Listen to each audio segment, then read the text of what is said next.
गांव में तांबे स्टील के बर्तन वाला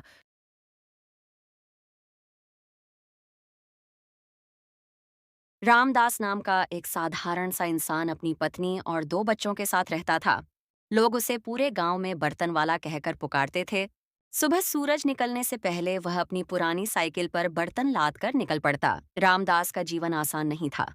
गली गली घूमते हुए उसकी आवाज गूंजती। पुराने बर्तन दो, नए बर्तन लो। रामदास के लिए यह रोजी रोटी का साधन था। बच्चे उसकी आवाज सुनकर दौड़ पड़ते।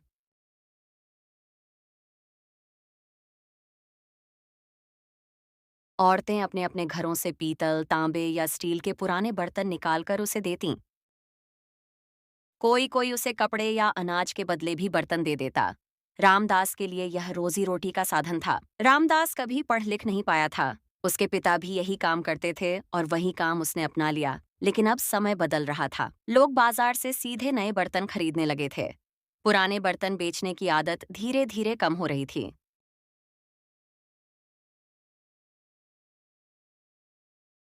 अक्सर उसकी पत्नी उससे कहती। सुनो जी, ये काम अब पहले जैसा लाभदायक नहीं रहा। क्यों न कोई और काम ढूंढ लो। रामदास मुस्कुराकर कहता। काम छोटा बड़ा नहीं होता। ईमानदारी से पेट भर सके वही बड़ा काम है।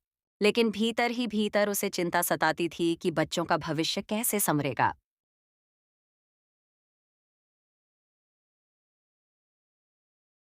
उसका बेटा गोपाल 5वीं कक्षा में और बेटी सुषमा तीसरी कक्षा में पढ़ रही थी। एक दिन की बात है। रामदास गांव के चौक पर खड़ा था कि तभी एक बुजुर्ग महिला अपने घर से बाहर आई। उसने रामदास को एक बड़ा सा पीतल का लोटा दिया और कहा। बेटा, यह ले जा। इसके बदले मुझे एक स्टील की थाली और एक गिलास दे देना।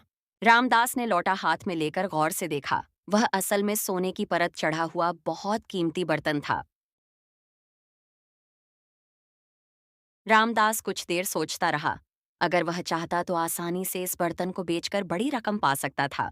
धोखे से मिला धन कभी सुख नहीं देता। उसने महिला से विनम्रता से कहा। माँ जी, ये बर्तन बहुत कीमती है। इसके बदले आप जितने भी स्टील के बर्तन चाहें ले सकती हैं। उस दिन रामदास के ईमान की चर्चा पूरे गांव में फैल गई। लोग कहने लगे। देखो, बर्तन वाला तो सबसे सच्चा इंसान है। लेकिन ईमानदारी से नाम तो मिला, पर पेट भरने की समस्या जस की तस रही। धीरे धीरे काम और भी कम हो गया। रामदास कभी कभी हताश हो जाता। उसके पास न दुकान थी न बड़ा कारोबार, बस एक साइकिल और उस पर लदे बर्तन। उसके पास न दुकान थी न बड़ा कारोबार, बस एक साइकिल और उस पर लदे बर्तन। बच्चों की फीस भरने में दिक्कत होने लगी।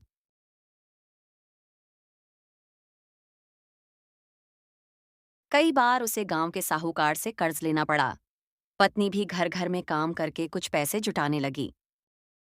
एक दिन शहर से एक व्यापारी गांव में आया। उसने देखा कि रामदास पुराने बर्तनों की अच्छी पहचान रखता है। तुम मेरे साथ काम करो। मैं शहर से पुराने तांबे और पीतल के बर्तन खरीदूंगा। उन्हें पिघलाकर नई डिजाइन के बर्तन बनाऊंगा।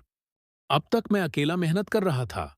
अगर यह व्यापारी साथ मिल जाए तो शायद हालात सुधर जाए। धीरे धीरे रामदास ने अपनी ईमानदारी और मेहनत से व्यापारी का भी दिल जीत लिया। उसने गांव में ही छोटा सा ढेला स्टॉल लगाना शुरू कर दिया। लोग अब उस पर और ज्यादा भरोसा करने लगे।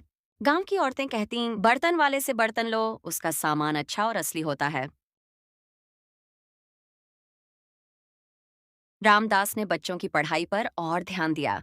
गोपाल बड़ा होकर इंजीनियर बनना चाहता था और सुषमा शिक्षिका। गोपाल बड़ा होकर इंजीनियर बनना चाहता था और सुषमा शिक्षिका। कई सालों बाद जब रामदास बूढ़ा हो गया, तब भी लोग उसे आदर से बर्तन वाला कहकर याद करते। रामदास अक्सर बच्चों को कहता। बेटा, काम चाहे कोई भी हो, छोटा या बड़ा, अगर उसमें ईमानदारी और मेहनत हो तो वही इंसान को असली सम्मान दिलाता है। और वीडियो देखने के लिए सब्सक्राइब करें।